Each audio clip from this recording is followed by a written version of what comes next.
démarrer. Merci d'avoir répondu à notre invitation. D'emblée, j'excuse le rapporteur qui est retenu en circonscription. Donc les choses vont être plus simples. J'aurais qu'à me présenter. Enfin, je vais quand même le présenter parce qu'il est absent, mais mon rapporteur, c'est Michael Cosson, qui est député MoDem des Côtes-d'Armor. Voilà, moi-même, je suis député de la Seine-Saint-Denis, de la deuxième circonscription de la Seine-Saint-Denis, pour un deuxième mandat de député, sachant qu'auparavant, j'ai été de longues années élu local avec diverses responsabilités sur Saint-Denis, sur Plaine Commune. Voilà, je suis toujours actif dans le mouvement HLM.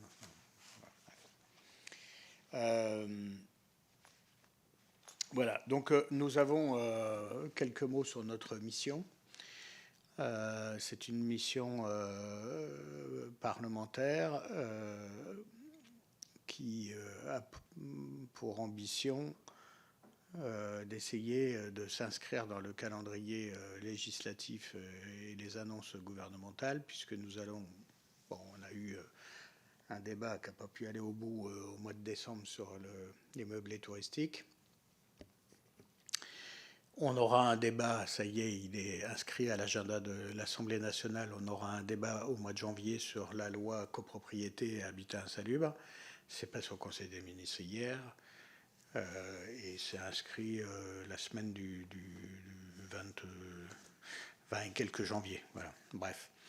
Mais sur le sujet copro, habitat insalubre, qui est un sujet très important, mais qui vous concerne au premier chef. Mais voilà. Et puis surtout notre mission s'inscrit surtout dans l'annonce qui a été faite à la fois par le président de la République et reprise à plusieurs reprises par le ministre Vergrit, d'avoir une loi qui soit un peu une loi cadre sur logement, territoire.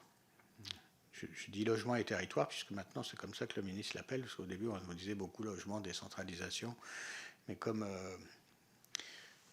les mots ont toujours un sens, maintenant c'est baptisé par le ministre lui-même logement et territoire. Voilà. Donc nous, c'est dans ce cadre-là que notre mission s'inscrit, c'est d'essayer à partir d'un constat partagé sur l'essentiel des bancs de notre Assemblée, un constat que nous vivons une crise qui est un peu j'ai envie de dire une triple crise, c'est-à-dire une crise immobilière comme notre pays en a connu à plusieurs reprises, mais qui est aussi une crise du logement, ce qui n'est pas tout à fait la même chose, mais vous êtes des spécialistes, donc vous ferez la nuance vous-même. Crise immobilière, crise du logement et derrière tout ça et en toile de fond une crise sociale, puisque bien évidemment c'est nos concitoyens les plus fragiles qui subissent le plus les effets de ces différentes crises. Voilà. Donc face à cela, notre ambition avec cette mission, c'est d'essayer sur un certain nombre de sujets, d'alimenter, que l'Assemblée nationale, à travers les conclusions de notre mission, puisse alimenter le projet de loi. Nous aimerions, à l'instar de ce qu'a été le CNR Logement, bonjour, ouais, à l'instar de ce qu'a été le CNR Logement, qui a réussi à dégager des pistes consensuelles de la Fondation Abbé Pierre au MEDEF, pour dire les choses de manière un peu simple et courte. Nous aimerions et nous pensons qu'il est possible d'arriver ici à avoir une mission parlementaire qui arrive à réunir sur un certain nombre de propositions des parlementaires des différents bancs. Je pense que la conscience de ces crises est beaucoup plus forte aujourd'hui qu'elle l'était il y a encore quelques mois, et je pense qu'on peut, en tout cas c'est notre volonté, d'arriver à faire des propositions communes au gouvernement à travers cette mission. Alors, vous avez dû recevoir un questionnaire. Alors j'accueille un député Da Silva, député du Val d'Oise, du groupe Renaissance, qui suit avec beaucoup de fidélité nos travaux. Et qui a lui-même déposé des propositions de loi diverses sur le sujet. Voilà, donc on vous a adressé un questionnaire. Bien évidemment, c'est un questionnaire type qu'on adresse à tous nos interlocuteurs, donc il n'y a pas d'obligation, ça a dû vous être précisé, il n'y a pas d'obligation à répondre à tout, hein, mais vous êtes l'Agence nationale de l'amélioration de l'habitat, vous jouez un rôle prépondérant moins sur la production que sur les enjeux de requalification, de rénovation et surtout maintenant de la transition énergétique. Donc, si vous voulez, on va vous laisser avoir un propos introductif sur la base de ce questionnaire, mais en répondant aux questions que vous souhaitez et qui vous semblent pertinentes. Et puis ensuite, on aura un petit jeu de questions-réponses. Voilà. Et je veux bien que vous vous présentiez. Merci. J'excuse en préalable Valérie Mancret-Taylor, donc la directrice générale qui ne pouvait pas être disponible cet après-midi et qui m'a demandé de la représenter. Donc, je suis Jessica Brouard-Masson, je suis directrice de l'expertise et des politiques publiques à l'ANA. La direction de l'expertise et des politiques publiques, c'est notamment la direction au sein de laquelle sont portés les travaux sur tout ce qui va être conception, évolution de nos dispositifs d'aide, avec toute une partie aussi d'évaluation et d'études. Je laisse aussi Antonin se présenter. Oui, donc voilà, j'accompagne Madame la directrice, je suis responsable des relations institutionnelles Antonin Vallière, donc auprès de la direction générale, donc je suis notamment l'ensemble des sollicitations, notamment parlementaires, mais au-delà de ça, de l'ensemble des institutionnels extérieurs avec lesquels on peut avoir des liens, et donc à ce titre, je prépare notamment l'ensemble des réponses aux différentes questions que vous pouvez nous adresser. Voilà. Peut-être en termes de propos liminaires par rapport aux missions de l'Agence nationale de l'habitat que vous connaissez et vous l'avez redit. L'agence existe depuis un peu plus de 50 ans et a toujours eu pour mission socle les enjeux de confort dans le logement en s'adaptant au fil de l'eau, au fil des décennies, à la notion de confort, puisque cette notion de confort aussi a évolué tout au long de ces 50 dernières années, avec des enjeux de sortie d'insalubrité dans les années 70, pour passer après sur des questions aussi de rénovation énergétique, de traitement des copropriétés, mais aussi d'adaptation des logements à la perte d'autonomie.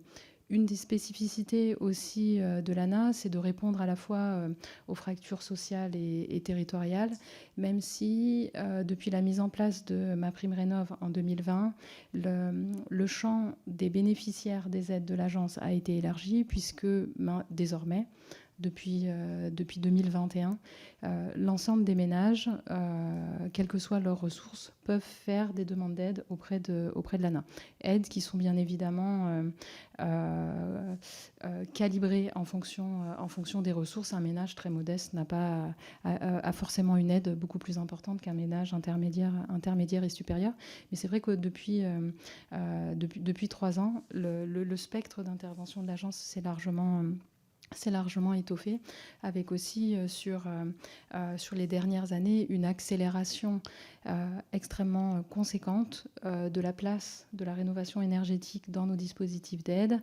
MaPrimeRénov' en premier, hein, c'est d'un point de vue budgétaire, une grosse majorité de notre budget permet de traiter les enjeux de rénovation énergétique, mais les enjeux de rénovation énergétique sont toujours ou très souvent couplés avec d'autres enjeux, les enjeux de traitement de l'habitat indigne. On a souvent une corrélation entre l'habitat indigne et la précarité énergétique.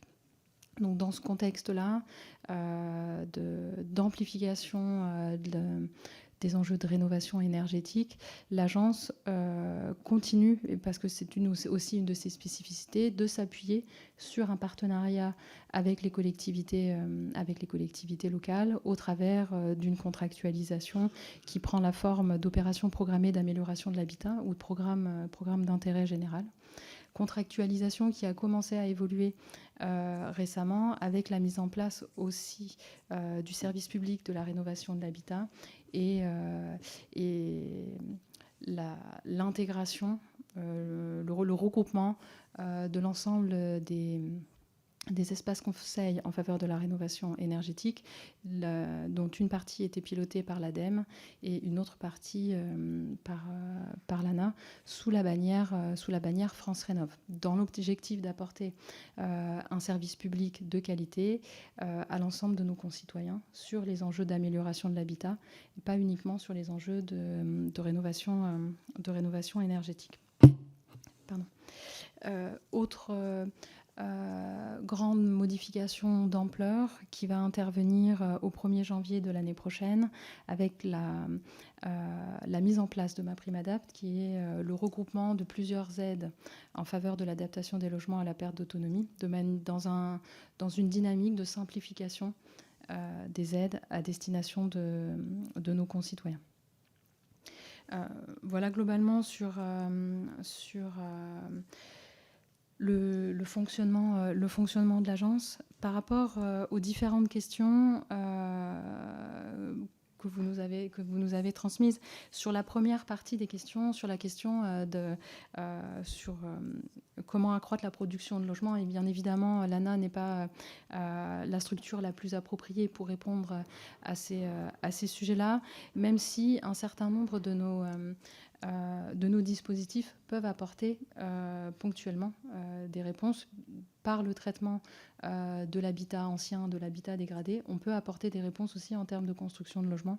Quand on traite de l'habitat indigne au travers d'opérations de recyclage foncier, derrière on a forcément soit de la réhabilitation très lourde de logements, soit de la construction de logements en lieu et place des bâtis traités.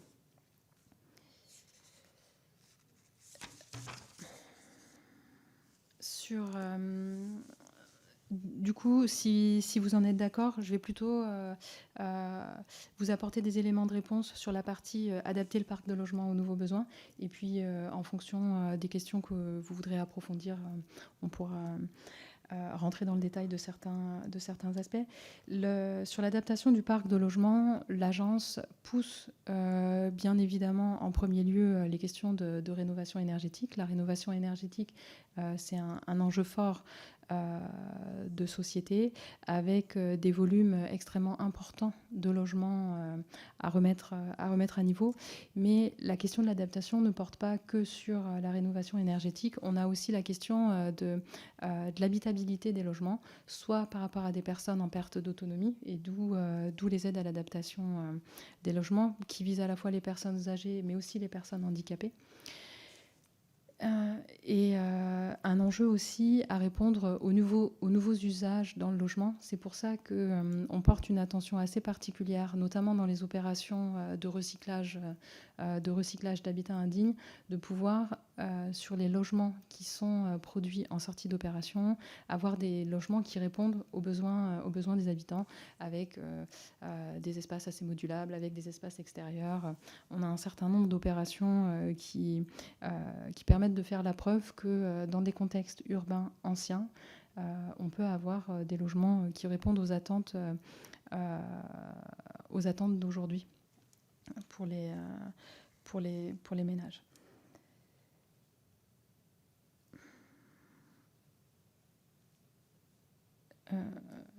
Est-ce que par rapport à déjà ces premiers éléments, vous voulez qu'on fasse un temps de questions ?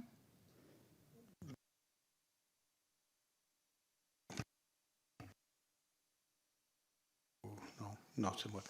Peut-être que à ce stade de la présentation de l'ANA, ce serait bien de donner un peu les grandes masses budgétaires, c'est-à-dire en essayant de les situer un petit peu dans le temps, c'est-à-dire comment le budget de l'ANA il a évolué, et puis surtout comment ses affectations ont aussi évolué, parce qu'il y a eu des débats autour de ce sujet, la part prise par MaPrimeRénov', la part prise par les enjeux climatiques,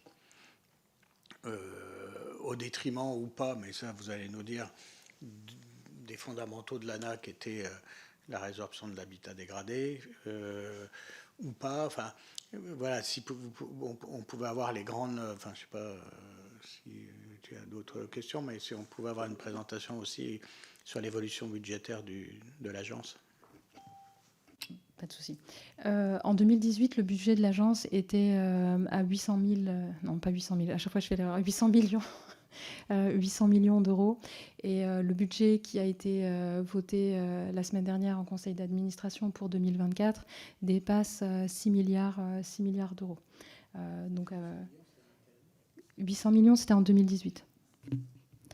Avec en 2017-2018 un nombre de logements accompagnés par l'ANA qui était autour de 70 000, 70-80 000 logements. Et avec du coup 2022, on a fait plus de 700 000 logements. On était à quasiment 720 000 logements qui ont bénéficié d'une aide de l'agence.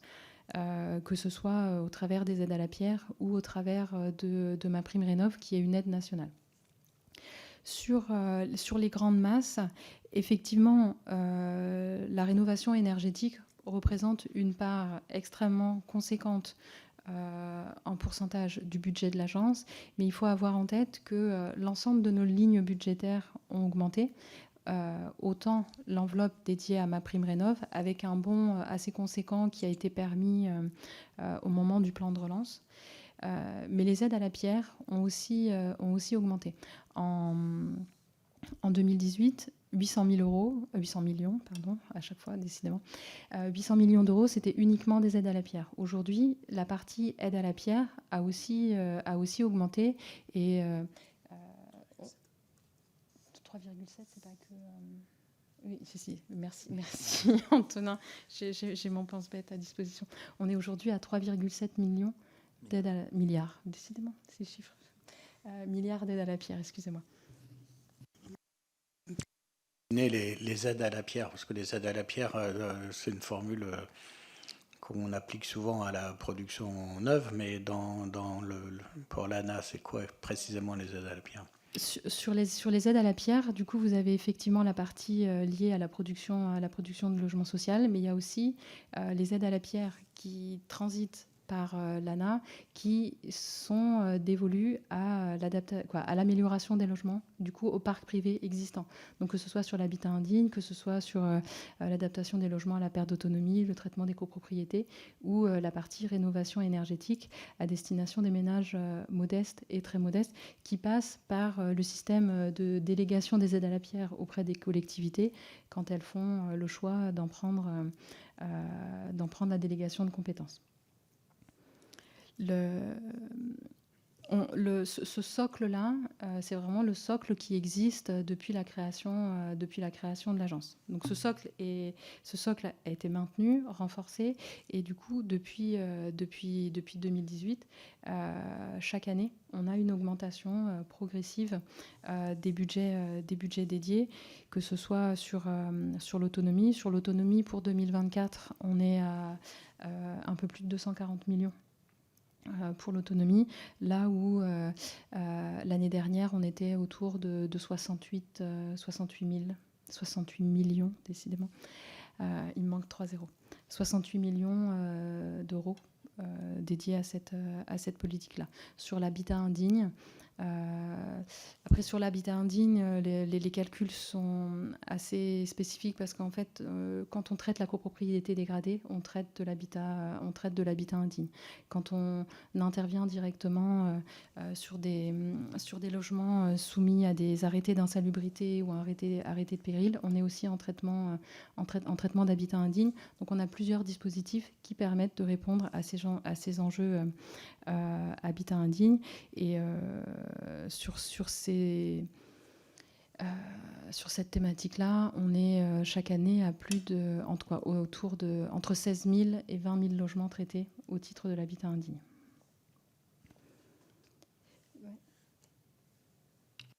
Juste peut-être compléter éventuellement, on pourra vous faire passer des éléments chiffrés, exactement détaillés, parce qu'on avait pu le faire passer à vos collègues dans le cadre des auditions, dans le cadre du PLF précédemment.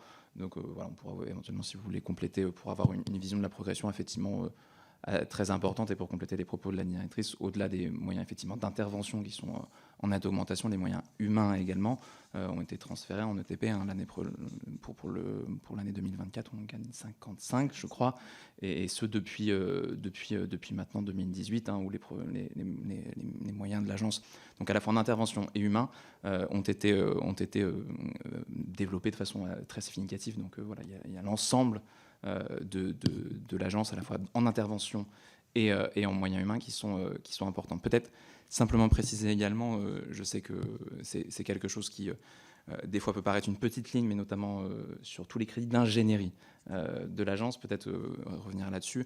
L'année dernière, j'ai les chiffres de 2023 en tête, 2024 je ne sais plus exactement, mais qui représentaient environ 100 millions d'euros d'ingénierie. Mais ces 100 millions d'euros d'ingénierie, donc dans le cadre effectivement des contractualisations et de cet ensemble-là, permet de dépenser les plus de 4 milliards l'année dernière, et donc l'année prochaine beaucoup plus, en crédit d'intervention. Donc toujours, on couple bien les deux pour toujours indiquer que voilà, le partenariat avec les collectivités territoriales qu'on a, les plus de 955 maintenant opérations programmées de l'habitat qui couvrent, corrige-moi si je me trompe, l'ensemble du territoire maintenant. Il n'y a plus de zones blanches, où elles ne sont quasiment plus, voilà.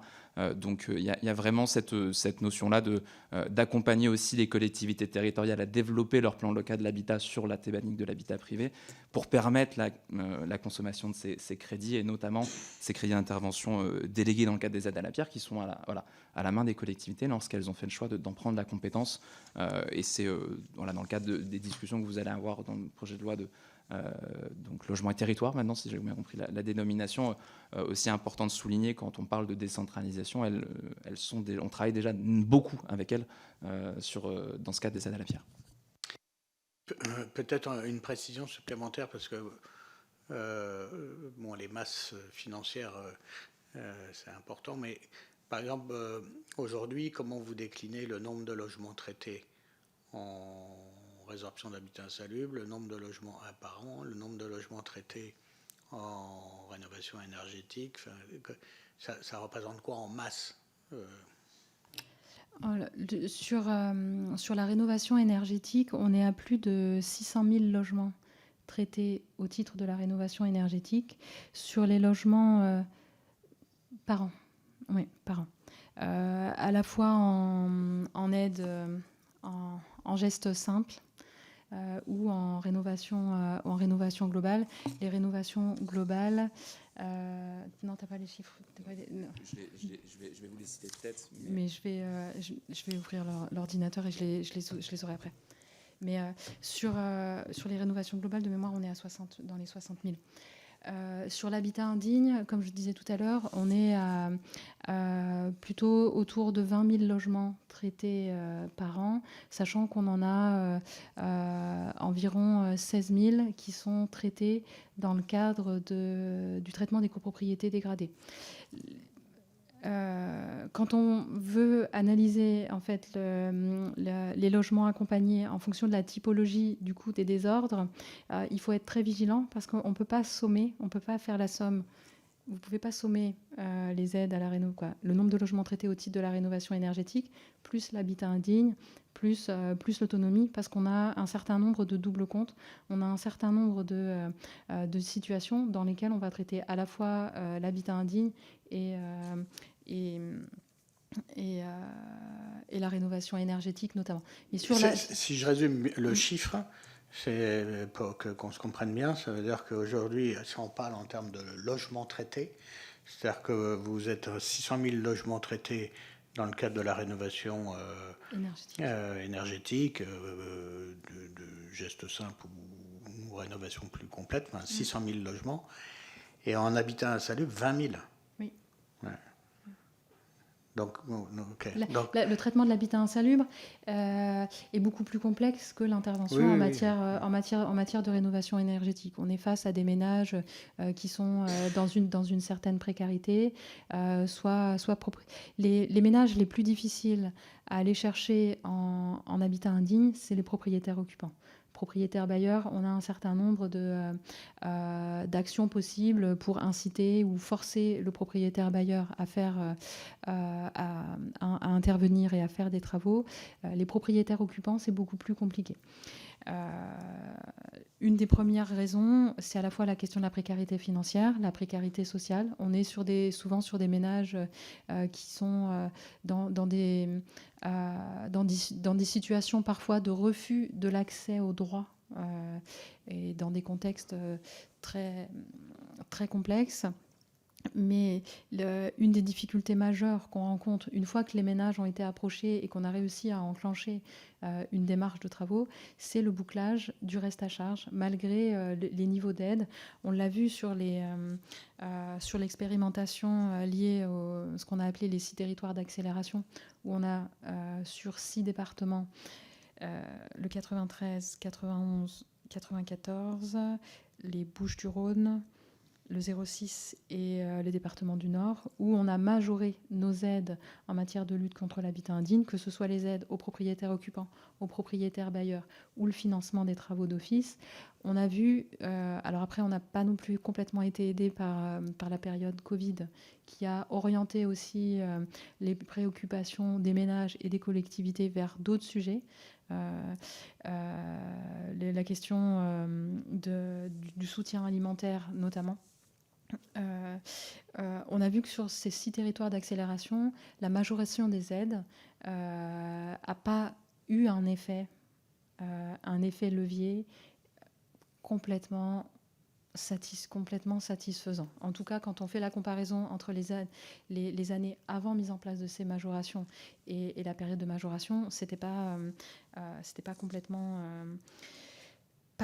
convaincant. Cependant, je pense que vous aurez noté qu'au conseil d'administration de la semaine dernière, le conseil d'administration de l'ANA a voté la mise en place de MaPrime Logement Décent, qui regroupe nos 2 dispositifs d'aide au traitement de l'habitat indigne. On avait 2 dispositifs en fonction du niveau de dégradation. On avait habité sain, habité serein, en allant du moins au plus dégradé.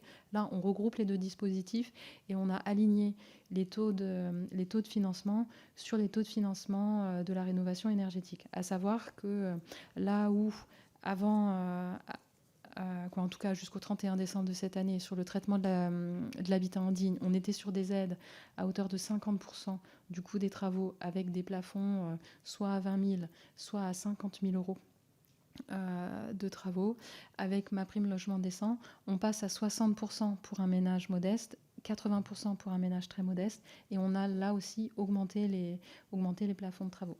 De base, le plafond il est à 50 000, et quand on atteint au minimum une étiquette E, le plafond de travaux passe à 70 000 euros, sans obligation de saut de classe, comme on l'a sur les aides à la rénovation énergétique. J'ai entre-temps ouvert mon document avec les chiffres clés 2022. En 2022, en total, l'agence a accompagné la rénovation de 718 555 logements. Et sur ce volume-là, on était sur 669 890 au titre de la rénovation énergétique. Et dans ces 669 000, on avait 65 939 qui sont des rénovations globales. Donc voilà pour les chiffres, on pourra. Global, ça veut dire rénovation globale du point de vue énergétique. Sachant que quand on dit rénovation globale, on a un certain nombre de rénovations globales qui emportent du traitement de l'habitat indigne. Et sur l'habitat indigne, du coup, en 2022, on était à 14 555 logements. Un peu en dessous de ce que je vous ai dit.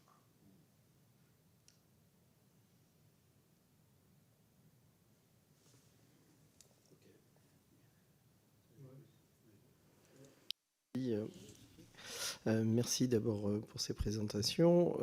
Je voulais évoquer un dispositif particulier qui me semble effectivement très intéressant, c'est Loc Avantage. Et donc, puisqu'on fait le constat qu'on a énormément de logements vacants, qu'on a des propriétaires qui ne mettent pas en location, et on se pose la question pourquoi, et quelle est votre expertise sur ces logements vacants, puisqu'on en dénombre plus de 3 millions en France métropolitaine, ce qui pour certains est une façon de régler peut-être le problème du logement. Et comme à travers ce dispositif, vous accompagnez les bailleurs privés pour mettre en location, en sécurisant finalement et en apportant des mesures fiscales très attractives, où est-ce qu'on en est? Comment évolue ce dispositif parce que, vu les chiffres, ça devrait remporter un succès énorme. Et voilà, donc si c'est le cas, tant mieux, mais quels sont les freins éventuels et comment on peut faire mieux? Alors, effectivement, on a nos aides aux propriétaires bailleurs qui sont couplées avec l'avantage fiscal lié à Loc'Avantage, sachant que Loc'Avantage peut être mobilisé soit dans ce qu'on appelle le conventionnement sans travaux, donc un propriétaire qui a un logement qui répond aux normes et qui est au moins en étiquette E, peut être conventionné ANA. Ça permet notamment des décomptes SRU, et puis ça permet de plafonner les loyers et en s'engageant à louer le logement à des personnes sous un certain plafond de ressources. La réforme Loc'Avantage qui a été faite en 2022 a permis de basculer sur une réduction d'impôt. Là où on était uniquement sur une déduction quand on était sur le dispositif loué abordable. Et ce dispositif fiscal peut être couplé aussi avec nos aides aux travaux à destination des propriétaires bailleurs. Dans ce cas-là, l'étiquette énergétique doit être au minimum une étiquette D. Ce qu'on constate, mais pour 2023, on a une baisse du conventionnement, très clairement, mais qui s'inscrit dans la baisse, dans les mêmes dynamiques que la baisse générale d'accès aux aides qu'on a observée sur cette année 2023, pour diverses raisons, l'augmentation des coûts de travaux, la limitation de l'accès au crédit aussi pour un certain nombre de ménages. Et puis sur le dispositif logement vacant, les retours qu'on a de la part des territoires, une problématique notamment liée à l'évolution des modalités de calcul du plafond de loyer. En passant de louer abordable à Loc'Avantage, le loyer de référence a été modifié. Et là, on part sur la carte des loyers qui est publiée par le ministère, sur le ministère du Logement, qui était basée sur des chiffres datant de 2018 et qui, vraisemblablement, pour un certain nombre de territoires, étaient des chiffres en dessous des loyers de marché actuellement pratiqués. Donc là, il y a une mise à jour de ces plafonds de loyer qui va être proposée au 1er janvier 2024. Pour la poursuite du dispositif. Ce qu'on note pour répondre plus précisément à la question que vous posez sur l'intérêt pour un propriétaire bailleur de rentrer dans un dispositif du type Loc'Avantage, déjà en premier lieu, si c'est un propriétaire qui a plusieurs logements, Loc'Avantage étant associé à une réduction d'impôt, il y a le plafond de niche fiscale qui fait que le propriétaire ne peut pas conventionner. En tout cas, les calculs font qu'on ne peut pas conventionner plus de 3 logements. Donc on est quand même limité. Le dispositif, il vise à intéresser plutôt les propriétaires qui payent des impôts, les propriétaires plutôt modestes, n'ont pas forcément un intérêt à aller sur le dispositif Loc'Avantage parce que s'ils ne payent pas d'impôt, c'est de la réduction d'impôt, donc c'est pas comme un crédit d'impôt où là, pour le coup, ils pourront récupérer de l'argent. Et puis un des autres freins aussi sur la mise en location, ils peuvent être... Les freins peuvent être de diverses formes. On peut être sur des logements issus de succession, les logements qui sont en indivision, c'est compliqué, les propriétaires du coup multiples, soit s'entendent pas, soit habitent très loin, et du coup pour eux ils voient pas d'intérêt à réinvestir le logement, et en tout cas à le mettre en location, parce qu'il n'y a pas forcément de contrainte de pas louer, ils voient pas forcément l'intérêt. de remettre à niveau. On peut être sur des logements aussi qui sont dans des états de dégradation assez avancés, et avec les échéances posées par la loi climat et résilience de fin de mise en location des passoires énergétiques. C'est vrai, on observe aussi du coup un certain recul du conventionnement lié aux étiquettes énergétiques des logements, et avec des propriétaires, pour certains, qui n'ont pas forcément envie de réaliser les travaux.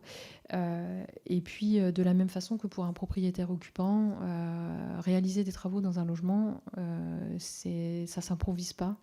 Et certains propriétaires peuvent être un peu freinés à engager des travaux trop importants. Oui, poursuivre, parce que c'est très intéressant, parce que vous voyez, le fait de savoir que le conventionnement baisse alors qu'on pourrait penser plutôt le contraire. On n'a pas de proposition de l'ANA pour améliorer le dispositif, parce que visiblement, il est fiscalement, il est très avantageux. Enfin, je crois qu'on arrive à 85% de déduction fiscale, si je me souviens bien. C'est difficile de faire mieux. La question que beaucoup de collègues se posent, c'est: on a énormément de logements vacants, pourquoi finalement ils ne sont pas là? Vous répondez assez clairement, mais où sont ces données précises qui nous permettent peut-être de savoir de quoi on parle précisément? Vous voyez, où est-ce qu'il n'y a pas d'évaluation justement de ces logements pour savoir véritablement s'ils sont, si on peut les traiter dans le cadre de nos politiques publiques? Alors, sur les logements vacants en tant que tels,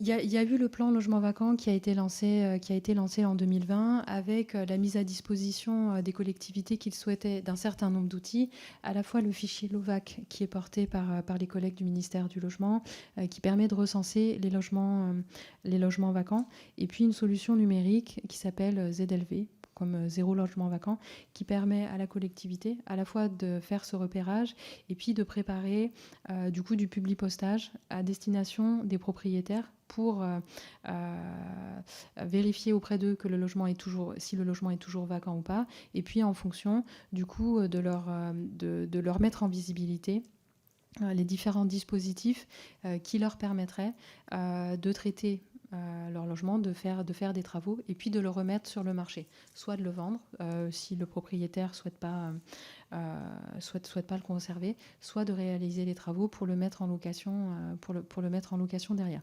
Donc on a un certain nombre de collectivités qui se sont appropriées le dispositif, qui ont mis en place une ingénierie ad hoc, puisque pour pouvoir aller au-devant des propriétaires, il faut aussi avoir toute une équipe derrière qui sur le terrain, et qui au quotidien accompagne les propriétaires dans leur compréhension des dispositifs. Cependant, on est quand même sur des opérations qui restent assez longues.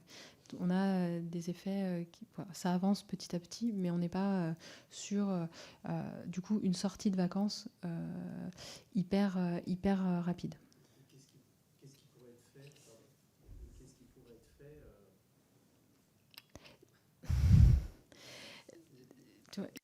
Voilà, c'est mieux. Qu'est-ce qui pourrait être fait finalement pour améliorer parce que sincèrement, je trouve que ce dispositif est plutôt un très bon dispositif. Enfin, sur le papier, il offre énormément d'avantages. Là, pour le coup, c'est pas une fausse marque de parler de loc avantage. Et je suis surpris que ça marche si peu, ou en tout cas qu'on a une baisse de conventionnement. Là, il y a quelque chose, il faut rectifier le tir. Sur le conventionnement, il faut avoir en tête que le conventionnement est pas obligatoire et pas systématique. Le conventionnement, il est obligatoire aujourd'hui sur les aides Habiter mieux propriétaire bailleur, et sur les aides de traitement de l'habitat indigne. En tout cas, un propriétaire bailleur, pour bénéficier des aides de l'ANA en habitat indigne ou en rénovation énergétique jusqu'à en tout cas PO modeste et très modeste, PV, pardon, il faut passer sur ce conventionnement. Sur MaPrimeRénov', le conventionnement n'est pas obligatoire. L'engagement d'un propriétaire qui vient chercher les aides à la rénovation énergétique, MaPrimeRénov', c'est de louer le logement pendant 6 ans.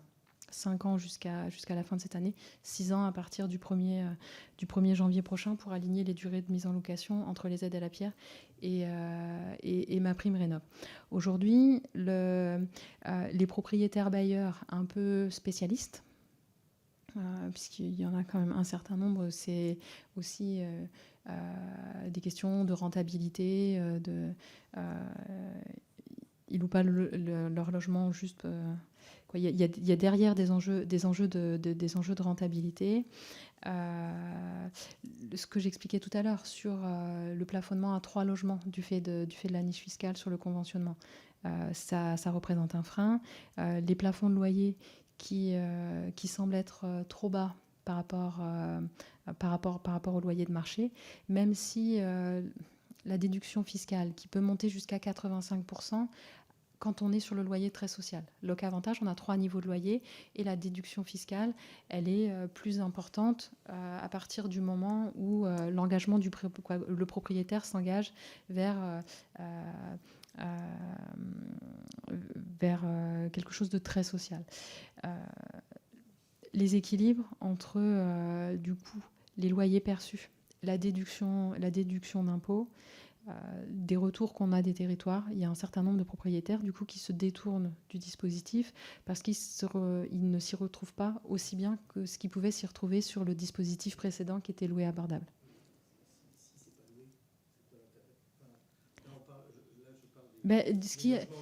Oui, des logements vacants, mais sur les logements vacants, oui, mais sur des logements qui, à date, ne sont pas vacants, un propriétaire va préférer louer sur du loyer intermédiaire ou du loyer de marché. Parce que nous, une de nos préoccupations, c'est la remise sur le marché des logements vacants, parce que donc Non, par définition, il n'y a pas de revenus, et puis c'est quand même un enjeu considérable. Donc, est-ce qu'il y a une cible particulière de l'ANA sur la remise en service des logements vacants? Et puis, c'est quoi les plafonds de loyer? Parce que la décorrélation entre les plafonds de loyer et le marché... moi, je ne constate pas ça sur mon territoire, mais peut-être que...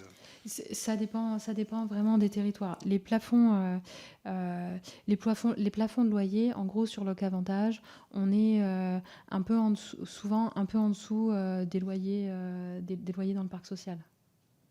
Donc, quand on est sur des secteurs... Quand vous conventionnez, il y a un loyer au mètre carré.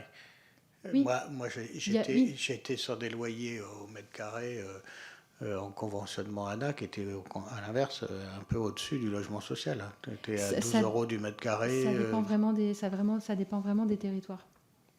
Oui, mais en moyenne. Le plafond de loyer, il est fonction du territoire. Donc, je ne peux pas vous donner la moyenne. Je ne connais pas la carte par cœur, mais... Tant d'écart que ça. Ce qu'il y a, c'est que par rapport au loyer, au plafond de loyer, quand on a une décote après sur le loyer.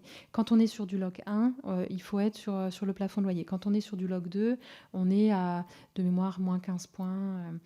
J'ai plus complètement en tête. Et quand on est sur le très social, on est encore en dessous du plafond de loyer. Donc, par rapport au plafond de loyer déterminé par la carte des loyers, en fonction du type de locataire que vous acceptez de prendre, vous avez une décote sur le loyer.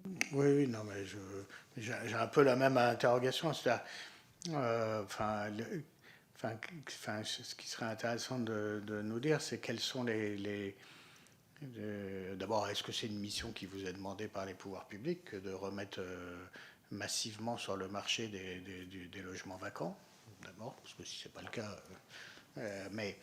et si c'est le cas, il faudrait quand même qu'on rentre un peu dans le détail de la mission. Parce que si vous êtes en échec sur la remise en location de logements vacants, ça doit interroger. Enfin, soit c'est une mission qui vous est confiée et elle est difficile, et à ce moment-là, il faut essayer de regarder ce qui pose problème, et ça peut faire partie du champ de nos propositions. Soit ce n'est pas une mission qui est confiée à l'ANA, bon, auquel cas... mais... Sur la question spécifique de la remise sur le marché des logements vacants, on n'a pas une cible directe, et en tout cas, on ne va pas, nous, suivre spécifiquement le nombre de logements vacants remis sur le marché. Par contre, cette problématique de remise sur le marché de logements vacants, en fonction des territoires, en fonction des diagnostics territoriaux, c'est un sujet qui peut être intégré dans les objectifs d'une opération programmée de l'habitat ou d'un programme d'intérêt général. Le programme d'intérêt général, par exemple, porté par le conseil départemental de la Meuse, intègre justement des objectifs de remise sur le marché des logements vacants. L'Eurométropole de Strasbourg est très active sur cette thématique-là également. Nous, c'est pas un... comment le dire, c'est pas un axe spécifique de politique publique qu'on va suivre. Par contre, les outils et les financements qu'on apporte aux collectivités et qu'on apporte sur les territoires permettent de répondre à ces enjeux-là. Après, un des points qu'on peut noter par rapport au sujet, à tout ce qui est lié aussi du coup aux thématiques propriétaires-bailleurs. Même si historiquement, l'ANA, les propriétaires bailleurs étaient la cible principale,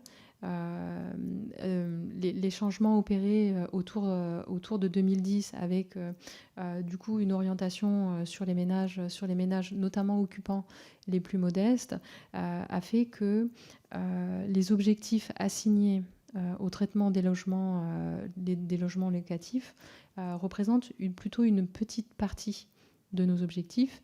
En moyenne, on était sur des objectifs PB à 5000 logements par an, en accompagnement en travaux, du coup sur du conventionnement avec travaux. 5000 logements par an, c'est une assez petite partie de ce qu'il y aurait à traiter. Donc l'enjeu aussi par rapport à la question des logements du parc locatif privé, c'est quelle cible on se fixe entre du coup propriétaires occupants, propriétaires bailleurs.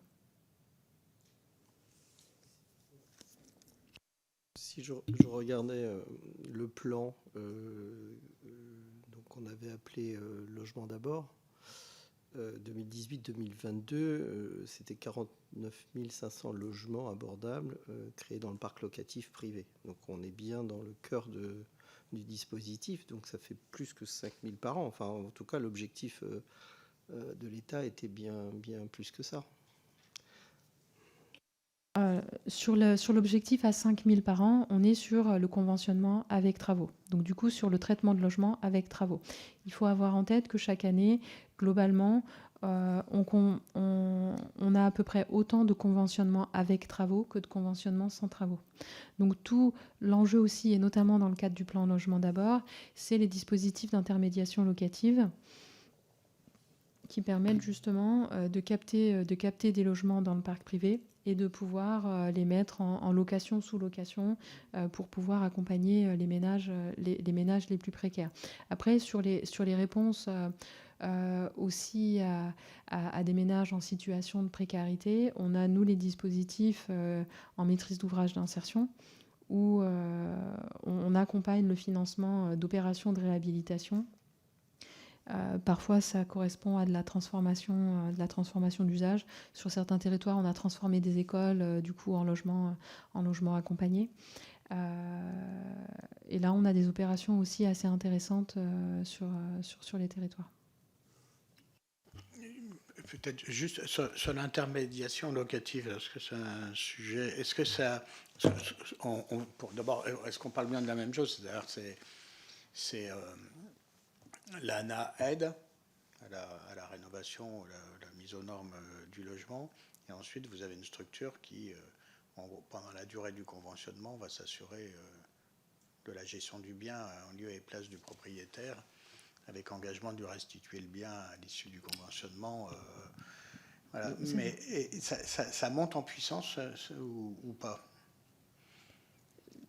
On est sur l'intermédiation locative, là aussi on est assez stable. Après, l'intermédiation locative, elle peut passer par des dispositifs ANA. L'année dernière, en tout cas pour cette année, on a modifié les dispositifs de prime d'intermédiation locative de manière à ce que la prime d'intermédiation locative soit accessible dans toutes les zones. Avant, on était accessible qu'en zone A et B. La prime d'intermédiation locative, maintenant, est accessible aussi en zone C, avec des majorations sur la prime d'IML, quand on est, en fonction si on est en mandat de gestion ou pas. Et avec des primes aussi en fonction si on est sur des petits ou des grands logements. Mais on passe par une agence, ce qu'on appelle les agences immobilières à vocation sociale, qui font l'accompagnement des ménages et qui font l'intermédiaire entre le propriétaire et les ménages. Merci. Moi, j'ai juste deux dernières questions, mais une sur est-ce que l'ANA intervient, est-ce que vous intervenez sur le de Normandie et est-ce que vous en tirez des enseignements de ce dispositif qui est relativement récent, surtout si on tient compte de la période du Covid. Et ça, c'est la première chose. Et la deuxième, c'est les attentes de ce que vous savez de la loi sur les copros et la résorption de l'habitat insalubre. Est-ce qu'il vous semble qu'il y ait des manques ou vous paraît-elle parfaite? Sur le de Normandie, dans l'ancien, c'est un dispositif qui, sur le papier, semble là aussi assez intéressant. Nous, ce qu'on constate, et c'est un dispositif qui peut être en fonction, couplé avec nos aides, pas dans tous les cas, mais ça peut être articulé. Nous, le constat qu'on fait, qui est plus un constat à dire d'expert, c'est que sur le de Normandie, si on fait le parallèle avec le Pinel, ce qui manque, c'est des opérateurs. C'est des opérateurs qui vont proposer à des propriétaires du coup des dispositifs clés en main et en disant si vous souhaitez acquérir ce bien, il y a tant de montants de travaux. Derrière, nous, on peut vous proposer un accompagnement, à la fois pour vous accompagner dans la réalisation des travaux, faire le suivi de chantier, vous aider à trouver les entreprises, et puis derrière, faire la mise en location. Comme je le disais tout à l'heure, s'engager dans des travaux, dans ce type de travaux, c'est quand même des interventions lourdes. Un particulier s'improvise pas maître d'ouvrage. Être maître d'ouvrage, c'est un métier. Et du coup, pour nous, ce qui manque vraiment sur le de Normandie, c'est justement ces offres un peu clés en main. Parce que là, aujourd'hui, pour pouvoir bénéficier du dispositif, il faut qu'un propriétaire, du coup investisseur, se projette sur les travaux et puis derrière sur la mise en location, de son bien. Donc il est vrai que les résultats du de Normandie sont somme toute assez modestes. Et sur la loi copro, globalement, la loi copro permettra, en fonction du sort qui lui sera accordé, on espère que ça sera du coup une évolution positive. De notre point de vue, la loi permet de venir conforter certains dispositifs, d'enrichir, et à ce stade, on n'a pas noté de gros manques dans cette loi pour laquelle on a été sollicité et qu'on a pu prendre le temps d'analyser. Oui, peut-être une dernière question sur le sujet qui concerne le lien avec l'emploi, puisque c'est un sujet majeur aujourd'hui. Je ne sais pas si l'ANA travaille à des nouvelles offres pour justement permettre de loger des salariés, puisqu'il il remonte de plus en plus du terrain des difficultés pour bon nombre d'entreprises de loger leurs salariés à proximité de leur lieu de travail. Ça revient effectivement à libérer du parc locatif, et c'est pourquoi je suis assez surpris effectivement de la baisse du conventionnement, parce que ça devrait être le contraire, étant donné qu'encore une fois, on a énormément de logements vacants. Donc là, à mon sens, il y a sans doute quelque chose, il y a un lien à faire. Et donc, est-ce que vous travaillez sur ce sujet-là? Est-ce que de près ou de loin, comment vous aidez? Et est-ce que vous avez peut-être déjà des employeurs qui passent par l'ANA pour justement, via l'intermédiation locative ou via vos offres, pour réhabiliter, pourquoi pas des bureaux et d'autres types d'immeubles? On a été sollicité par un certain nombre de structures. On a été sollicité par la PHP, on a été sollicité par la Poste, justement pour essayer d'observer comment faire connaître à leurs salariés le parc de logements conventionnés. On a aussi, dans le cadre des diagnostics territoriaux sur les territoires.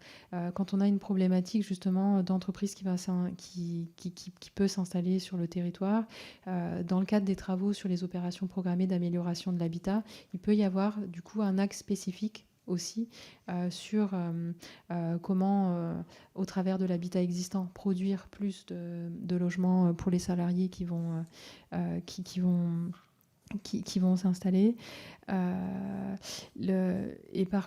Après, sur le logement des salariés, vous entendez le logement des salariés temps plein ou aussi le logement des saisonniers? Tout.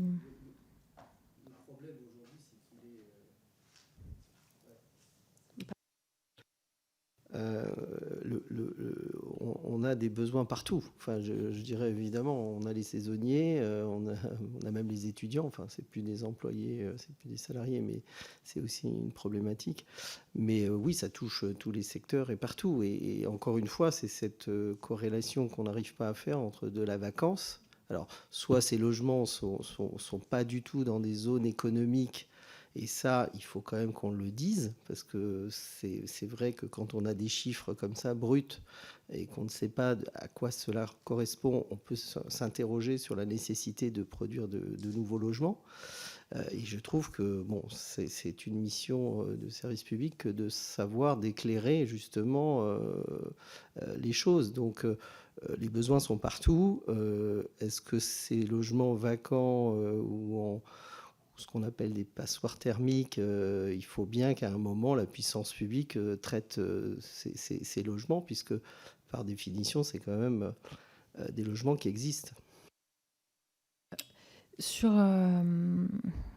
Par rapport à cette question-là, justement, on propose un certain nombre d'outils pour faciliter les dispositifs d'aller vers les propriétaires de ces logements, soit pour les réhabiliter, soit pour engager des ventes et permettre leur remise sur le marché. Mais comme vous le dites, la question du logement vacant, en fait, c'est un peu comme la question de l'habitat indigne. Elle est multiforme et elle est multiterritoriale. On va avoir de la vacance dans des secteurs tendus qui va être plus lié en fait à la question des meublés touristiques, où pour un propriétaire, il peut être plus rentable de louer son logement quelques semaines via les plateformes de location plutôt que de le louer à l'année. C'est plus de la vacance, mais ça c'est quand même un enjeu. Et puis on peut avoir du coup du logement vacant dans des territoires en déprise démographique et en déprise économique. Donc les logements sur ces territoires-là, est-ce que est-ce que c'est sur ces territoires-là qu'il faut mettre la priorité sur la remise sur le marché? Il faut de toute façon avoir une analyse croisée, pas juste en regardant l'état du parc de logement, mais aussi en ayant une approche sur les dynamiques démographiques et les dynamiques économiques pour pouvoir avoir des réponses qui soient en lien avec du coup les besoins des territoires. On ne peut pas juste traiter l'habitat, l'amélioration de l'habitat se traite pas juste dans une bulle, c'est vraiment en articulation avec l'ensemble des... Oui, mais justement, c'est là où on a besoin de chiffres précis, c'est là où on a besoin d'une évaluation. Qui doit faire cette évaluation? Parce que est-ce que ce sont les collectivités qui doivent recenser ces logements? Est-ce que ce sont vos services? Enfin, à un moment, pour éclairer le débat public, on est bien obligé de savoir à quoi correspondent ces 3 millions de logements. Enfin, je veux dire, on ne peut pas nous répondre juste on ne sait pas, c'est très compliqué, parce que par définition, c'est ce qui nous manque pour pouvoir faire aussi de bonnes politiques publiques.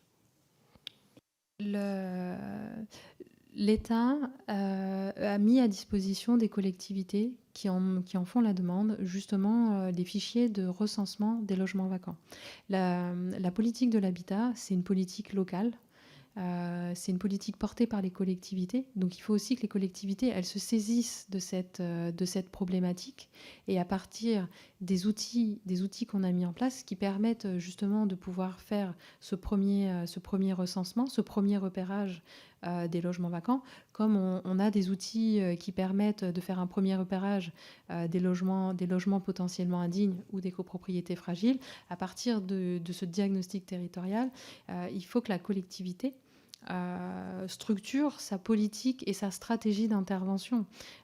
Au niveau État, nous, au niveau ANA, on ne peut pas imposer sur un territoire un dispositif ou un autre. On a besoin vraiment que la collectivité locale se saisisse des enjeux, se saisisse des dispositifs et ait une politique forte pour pouvoir traiter les différents enjeux.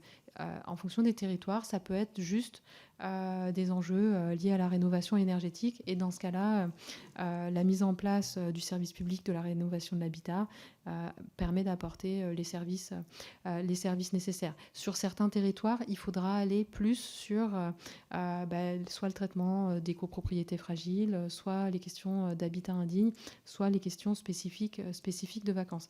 Mais en tout cas, aujourd'hui, les collectivités qu'ils souhaitent ont à leur disposition les outils qui leur permettent de faire ces repérages-là, spécifiquement notamment sur la question des logements vacants. Je retiens de ce que vous dites, aujourd'hui, personne n'est responsable du recensement, enfin d'évaluer correctement finalement la vacance. Enfin, aujourd'hui, il n'y a pas finalement d'organisme en charge d'évaluer convenablement la vacance. C'est-à-dire que vous dites que c'est aux collectivités de s'en saisir, mais si les collectivités ne s'en saisissent pas, finalement, il ne se passe rien. C'est-à-dire que c'est uniquement au niveau de l'INSEE, on se dit, bon voilà, il y a tant de logements vacants et pas d'analyse plus fine, quoi. Des analyses plus fines sont portées aujourd'hui au sein du ministère du Logement, et plus particulièrement au sein de la direction de l'habitat, de l'urbanisme et des paysages, avec justement une personne en charge, un chef de projet en charge du sujet du traitement de la vacance. Bon, attention de ne pas trop faire porter de responsabilité aux collectivités, parce qu'aujourd'hui, le seul outil qui existe pour recenser du logement vacant, c'est un outil fiscal, et jusqu'à la preuve du contraire, l'outil fiscal, il est dans les mains de l'État. Donc, et d'ailleurs, ce chiffre de 3 millions, on l'a eu dans les auditions par la DHUP. Et d'ailleurs, les PLH, pour la plupart d'entre eux, ils définissent des stratégies locales d'habitat, mais ils ne recensent pas les logements vacants, tout simplement parce que les collectivités n'ont pas à la main l'outil, soit l'outil statistique qui est l'INSEE, soit l'outil fiscal qui est la direction des finances publiques. Donc, Mais juste pour revenir sur la question de la vacance, aujourd'hui, il existe un fichier, c'est le fichier LOVAC, du coup, de recensement des logements vacants qui croise plusieurs bases. C'est un fichier qui a été mis en place justement par la DHUP. Toutes les collectivités qui en font la demande se voient transmettre ce fichier-là. Nous, le fichier LOVAC, on l'a intégré aussi dans nos outils de connaissance du parc privé. Donc, de la même façon, les délégations locales de l'ANA y ont accès et peuvent travailler avec les collectivités sur la base de ces données-là, qui permettent justement un pré-repérage et puis après, derrière, d'enclencher des stratégies en fonction de ce repérage-là. Après, ça reste un repérage statistique, et il faut aller affiner pour vérifier si les logements sont effectivement vacants. Après, par rapport au chiffre de logements vacants, le chiffre de logements qui serait réellement vacants sur la vacance sur la vacance de fonds, les chiffres que la DHUP donne, ce serait plutôt 1,1 million. Le 3 millions, c'est le chiffre global qui ressort justement de l'outil des outils fiscaux, et la vacance réelle serait de 1,1 million. ok, merci beaucoup. Si vous pouvez nous compléter par l'envoi de documents, notamment sur le bilan opérationnel. Merci à vous. Merci.